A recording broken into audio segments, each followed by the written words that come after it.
Assalamualaikum warahmatullahi wabarakatuh, para pemirsa yang berbahagia. Salam sejahtera untuk kita semua dan salam sejahtera untuk seluruh saudara sebangsa dan setanah air dimanapun Anda berada. Kembali lagi bersama dengan saya Abdul Aziz Jazuli di channel ini, dan kali ini saya akan meresensi salah satu kitab karya dari Habib Utsman bin Yahya. Dan beliau sudah sangat terkenal sehingga untuk biografinya itu tidak perlu dijelaskan secara detail lagi. Yang pada intinya adalah beliau ini wafat pada tahun 1914. Dan tentu beliau sebagai seorang ulama, sebagai seorang cendekiawan, dan juga sekaligus menjadi PNS Belanda yang bekerja kepada Belanda dan setiap bulannya itu mendapatkan gaji 100 gulden ya. Dimana salah satu karyanya Habib Utsman bin Yahya ini berjudul Manhajul Istiqomah Fid Dini Bisalamah, yaitu kitab ini. Ya, kitabnya hanya berapa halaman? 64 halaman bersama dengan fihris ya. Dan kitab ini selesai ditulis pada tahun 1890. Ya, walhasil ini adalah salah satu karya beliau yang beredar di masyarakat dan banyak dibaca oleh para santri, para ulama. Di mana salah satu dari target penulisan kitab ini adalah membendung segala macam pergerakan dari rakyat Nusantara, bangsa Indonesia untuk melawan penjajah. Yang salah satunya itu adalah gerakan yang ada di Cilegon itu ya, yang melawan kepada Belanda, dan ternyata oleh beliau sebelumnya itu sudah dibendung dengan mengatakan bahwa ahli tarekat itu adalah orang-orang yang gurur, orang-orang yang tertipu daya oleh bujuk rayu setan. Dan kitab ini ternyata sangat sesuai dengan apa yang diinginkan oleh Belanda, sehingga Belanda itu pun memuji akan adanya kitab ini. Nah, langsung pada materinya ya, bahwa kitab ini itu selesai pada tahun 1890. Ada berapa subtema ya, ada banyak subtema yang secara mayoritas bahwa kitab ini itu ingin meluruskan beberapa pandangan-pandangan masyarakat mengenai agama, yang ketika pandangan masyarakat itu tidak sesuai dengan apa yang beliau inginkan, maka itu akan dianggap sebagai sebuah gurur atau tipu daya setan. Nah, langkah baiknya di sini saya akan membacakan muqaddimah, pendahuluan, pembukaan dari kitab ini. Saya bacakan teksnya dan nanti akan saya tampilkan di layar. Bismillahirrahmanirrahim. Segala puji bagi Tuhan, Tuhan sekalian alam, dan sholawat dan sejahtera atas Nabi Muhammad dan keluarganya, dan sekalian sahabatnya. Wabadu. Kemudian daripada itu, maka ini kita bernama Manhajul Istiqomah Fid Dini Bisalamah, artinya perjalanan yang betul di dalam memegang agama Islam, yaitu perjalanan yang suci daripada segala kejahatan yang melanggar adat atau yang melanggar agama, dan selamat daripada segala kesakitan dunia dan selamat daripada siksa akhirat. Maka inilah perjalanan sekalian ulama dan aulia dan solehin dari zaman dahulu hingga zaman sekarang, yang mereka itu sekalian mengikuti perjalanan Rasulullah Shallallahu Alaihi Wasallam dan sahabatnya dalam yang demikian itu adanya. Nah, berarti di sini judulnya adalah Manhajul Istiqomah Fid Dini Bisalamah, yaitu kalau bahasa sekarang itu adalah metode keistiqomahan dalam agama agar mendapatkan keselamatan. Ya, berarti kitab ini menurut penulis itu tujuannya adalah untuk menjelaskan beberapa atau meluruskan beberapa pelanggaran-pelanggaran dalam syariat dan segala macam pelanggaran dalam agama dan pelanggaran dalam adat kebiasaan. Lalu kitab ini atau manhaj atau metode ini itu merupakan metode yang biasa digunakan oleh orang-orang soleh, para ulama, para ulia dan solehin ya, dari zaman dulu sampai zaman sekarang ya. Ini adalah muqaddimah dari kitab tersebut. Oke, kita lanjutkan. Bermula berkat yang mengarang kitab ini, adapun sebabnya maka kami membuat ini kitab. Maka adalah itu karena 3 perkara yang tersebut di bawah ini. Pertama, nah jadi motif dari penulisan kitab ini ada 3 hal ya. Pertama, karena menyatakan kewajiban atas upama kami bahwa menyatakan kebenaran dari perkara agama bagi yang suka menerima kenyataannya. Berarti yang pertama adalah beliau ingin menjelaskan bahwa dalam kitab ini ya isinya adalah menjelaskan bagaimana kebenaran dalam urusan-urusan agama. bagi yang menerima kenyataannya. Oke. Untuk yang kedua karena niat menyampaikan pengasih kebajikan ilmu dan menyampaikan nikmat peringatan kepada sekalian saudara Islam. Jadi memberikan peringatan kepada saudara Islam. Kemudian yang ketiga itu menselamatkan mereka itu daripada segala kejahatan dunia dan akhirat dengan pengharapan kami bahwa 3 perkara ini menjadi baik pula kepada negara, kepada negeri adanya. Nah, berarti yang ketiga itu adalah menyelamatkan umat Islam dari segala kejahatan, baik kejahatan atau kemadharatan atau kesengsaraan baik di dunia ataupun akhirat. Nah, melalui arahan yang telah ditulis, yang telah disampaikan oleh Habib Utsman bin Yahya dalam kitab ini. Lalu, bahwa 3 perkara ini itu akan menjadi baik juga, tidak hanya dari sudut pandang agama, tetapi juga dari sudut pandang negeri. Nah, kalau kita lihat di tahun, kembali flashback ya ke tahun 1890, tentu itu adalah masa penjajahan Belanda. Dan sudah kita ketahui bahwasanya Habib Utsman bin Yahya saat itu bermesra-mesraan sahabat karib dengan Senok Horgronya, yang Senok Horgronya merupakan salah satu dari misionaris Belanda untuk memasuki ranah agama Islam yang ada di Nusantara ini.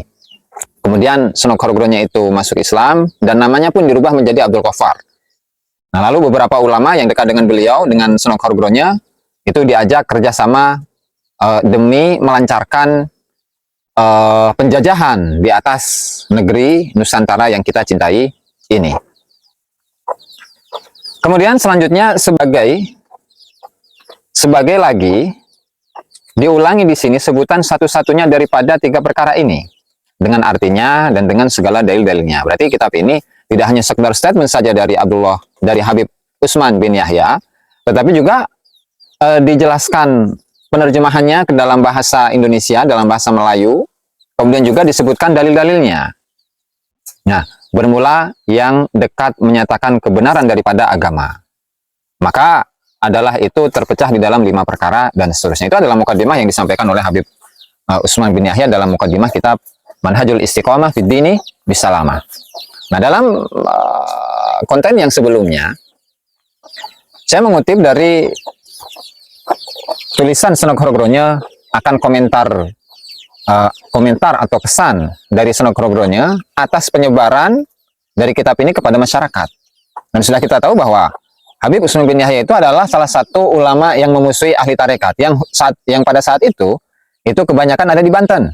Sehingga muncullah di situ pergerakan ulama-ulama tarekat, ahli-ahli tarekat yang ada di Banten yang kemudian dikomandoi oleh Kiai Haji Wasid Banten, Cilegon. Nah, muncullah nanti di tahun 1888 yaitu geger Cilegon, yaitu pemberontakan, perjuangan masyarakat, perjuangan bangsa Indonesia untuk melawan penjajahan Belanda yang saat itu menjajah Indonesia. Nah, lalu bagaimana kesan dari Senok Horgronya atas kesuksesan yang sudah dilakukan oleh Habib Utsman bin Yahya, terutama setelah atau pasca penyebaran kitab Manhajul Istiqomah ini? Nah, mari kita simak bagaimana Senok Horgronya itu memberikan laporan kepada pemerintah Belanda, kolonial Belanda, setelah kesuksesan yang dilakukan oleh Habib Utsman bin Yahya, yaitu dalam membendung segala macam pergerakan-pergerakan rakyat Indonesia saat itu. Silahkan buka di buku Senok Horgronya, yaitu kumpulan-kumpulan nasihat-nasihat Senok Horgronya kepada pemerintah Belanda yang ada pada jilid ke-9 ya, halaman 1626-1626, dan buku surat tersebut atau laporan tersebut itu ditulis di Buitenzorg atau Bogor pada tanggal 5 Juli 1890. Dan ini nanti juga saya tampilkan di dalam layar ya. Redaksinya, kehadapan Yang Mulia Gubernur Jenderal.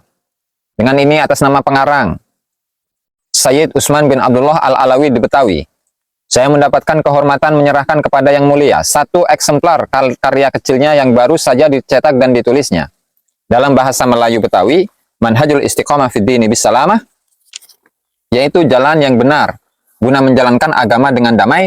Atas permintaan pengarang, saya melampirkan penjelasan pada tulisan ini. Nah, berarti kitab ini, kitab Manhajul Istiqomah ya, itu diberikan oleh Habib Utsman bin Yahya kepada Sunok Horgronya kemudian untuk disampaikan kepada gubernur jenderal yang ada di Indonesia ini. Kalau saat itu namanya adalah Hindia Belanda.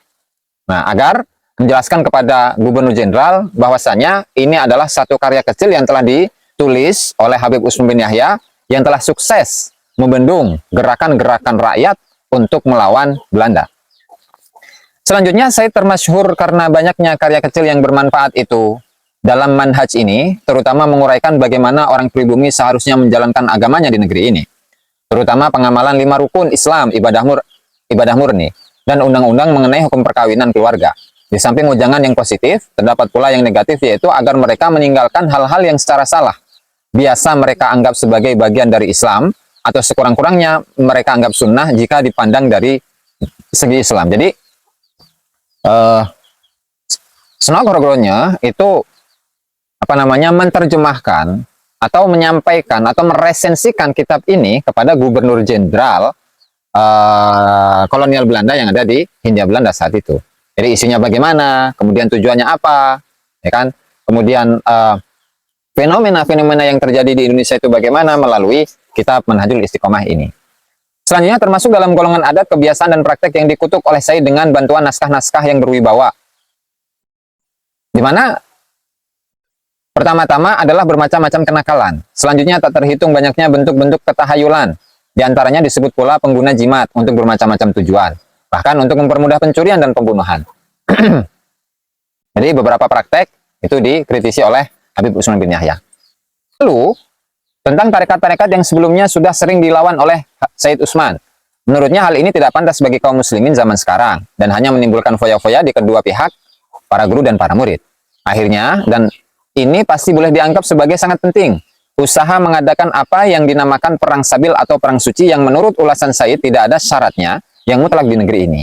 Nah, lalu Sunok Horgronya memberikan kesimpulan kepada gubernur jenderal bahwasannya memang ada upaya dari Habib Usman bin Yahya untuk memerangi para ahli tarekat. Di mana tarekat itu menurut pandangan Habib Usman bin Yahya adalah segolongan orang-orang yang tidak pantas, ya, yang tidak pantas dilaksanakan oleh kaum muslimin yang ada di Indonesia. Artinya ajaran-ajaran tarekat tersebut masih terlalu banyak gurur, masih terlalu banyak tipu daya setan, gitu.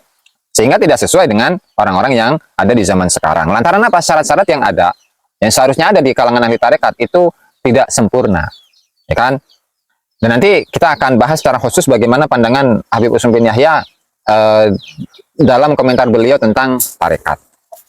Selanjutnya, ulasan tersebut terakhir ini bertambah lagi arti pentingnya karena dengan tegas Said menggambarkan dan mengutuk gerakan di Cilegon dan di Bekasi sebagai gerakan keagamaan palsu. Berarti geger Cilegon dan pemberontakan dan pergerakan rakyat yang ada di Bekasi itu disalahkan dan dikutuk oleh Habib Usman bin Yahya. Sehingga di sini sudah jelas bahwa memang posisi dari Habib Usman bin Yahya itu adalah seorang PNS biasa yang menurut, ya, dan yang menuruti, yang mentaati perintah apapun yang diberikan oleh Belanda kepada Habib Usman bin Yahya. Nah, katanya para peserta pemberontakan seperti ini hanya menyediakan bencana di dunia dan di akhirat. Di samping itu, Said mengutip bagaimana hukuman keras yang bahkan diterapkan atas nama Sultan Turki kepada pemakar pembunuhan orang Kristen di Jeddah pada tahun 1858. Pemakar itu kebanyakan adalah orang-orang Muhammadan terkemuka yang juga salah dalam memaknai arti perang sabil dan menerapkannya menurut pengertian mereka yang salah itu. Karena semua alasan yang diajukan, katanya, belum pernah ada orang Arab yang berkelakuan baik di Hindia Belanda yang menyebut-nyebut perang sabil sebagai melawan pemerintah yang berakar di sini. Berarti orang Arab yang ada di Indonesia saat itu mayoritas, ya, menurut pandangan dari Sunok Horgronya, itu tidak ada yang memandang bahwa perlawanan terhadap kolonial Belanda itu sebagai sebuah perang sabil, sebagai sebuah upaya untuk menuju kepada kemerdekaan. Nah, sehingga wajar jika nasionalisme yang ada di dalam diri Habib Usman bin Yahya itu bisa dikatakan tidak ada. Toh sudah jelas, beliau ini membendung segala macam perlawanan masyarakat, perlawanan bangsa Indonesia, perlawanan orang-orang Nusantara kepada pemerintah Belanda. Dan mereka itu meskipun dari golongan para ulama, itu dianggap sebagai orang-orang yang makar, menurut pandangan dari Habib Usman bin Yahya. Dan di sisi lain juga para ulama yang ada di Indonesia saat itu, yang banyak dari mereka ini adalah para pengajar di Masjidil Haram, yang kemudian pulang kembali ke Indonesia dan melakukan pergerakan-pergerakan demi melawan pemerintah kolonial Belanda itu dianggap sebagai kelompok orang yang tidak mengerti akan makna jihad yang sebenarnya. Ya, bahwa itu juga apa yang mereka lakukan itu adalah sebuah perbuatan makar, sebuah gurur, tipu daya setan yang tujuannya adalah menjadikan masyarakat Indonesia itu mendapatkan mara bahaya yang lebih besar dari sebelumnya. Nah, tentu ini adalah sebuah kesimpulan yang tidak benar. Ya, lantaran mereka ini banyak dari golongan pahlawan yang memang berupaya untuk kemerdekaan Indonesia, yang ingin melepaskan diri dari penjajahan Belanda. Tapi ternyata oleh Habib Utsman bin Yahya itu tidak dianggap sebagai sebuah perjuangan, tetapi merupakan sebuah perbuatan makar kepada pemerintah kolonial Belanda. Itu ialah namanya juga PNS biasa gitu yang bekerja kepada Belanda, ya otomatis dia akan berupaya semaksimal mungkin untuk ya membela tuannya, membela majikannya. Oke, lanjut. Lebih-lebih karena baru-baru ini terbukti kembali betapa besar pengaruh karangan Sayyid Utsman, terutama juga di Banten. Di sana, karangan itu telah sangat membantu mengurangi jumlah penganut tarekat-tarekat. Maka, terbitnya karya seperti ini, seperti yang disebutkan di sini, sangat menggembirakan. Di seluruh Jawa, orang Muhammadan yakin bahwa Sayyid Utsman tidak menulis sesuatu yang tidak dapat dipertanggungjawabkannya. Tidak ada pakar hukum lainnya yang dapat mengimbanginya. Dan ini juga merupakan satu pujian yang dilontarkan kepada Habib Utsman bin Yahya lantaran karya-karyanya, karangan-karangannya, kitab-kitab yang telah ditulis oleh Habib Utsman bin Yahya itu memiliki pengaruh yang sangat besar. Yang salah satunya adalah di Banten. Sehingga lantaran adanya karya ini, yang salah satunya adalah Manhajul Istiqomah, itu mampu untuk mengurangi orang-orang yang berada dalam kalangan ahli tarekat. Jadi yang awalnya jumlah pengikut tarekat itu sangatlah banyak, namun dengan munculnya kitab Manhajul Istiqomah, ternyata jumlah mereka semakin menyusut, sehingga wajar ketika geger Cilegon itu mengalami sebuah kegagalan. Dan di sisi lain, saat itu orang Indonesia itu tidak terlalu kritis terhadap apa yang dilakukan oleh Habib Utsman bin Yahya. Lantaran apa? Lantaran memandang, oh, Habib Utsman bin Yahya adalah seorang ulama yang besar, keilmuannya sangat luas, sehingga tidak ada satupun ulama yang mampu menyainginya dalam hal keilmuan. Nah, tentu ini adalah warisan yang diturunkan oleh orang-orang yang terjajah saat itu, menganggap bahwasanya selain dari Habib Utsman bin Yahya seolah-olah tidak ada yang berilmu, bahkan seolah-olah tidak ada satupun ulama yang mampu menyaingi keilmuannya Habib Utsman bin Yahya. Nah, itu adalah sekilas dari komentar atau penilaian dari Senok Horogronya kepada salah satu kitabnya Habib Utsman bin Yahya, yaitu kitab Manhajul Istiqomah fid Dini Bisalamah. Itu ya.